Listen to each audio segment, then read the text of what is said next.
कि जेठ के महीनवा में कि जाड़ के महीनवा में अक्का पे बदनवा सजनवा हो जल्दी ले जा गवनवा सजनवा हो जल्दी ले जा गवनवा ले जा गवनवा हो ले जा गवनवा हो ले जा गवनवा सजनवा हो जल्दी ले जा गवनवा सजनवा हो जल्दी ले जा गवनवा।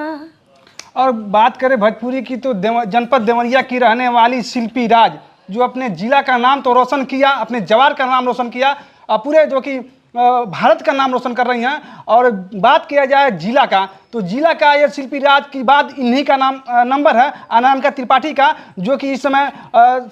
जो कि शिल्पी राज का पीछा कर रही हैं। और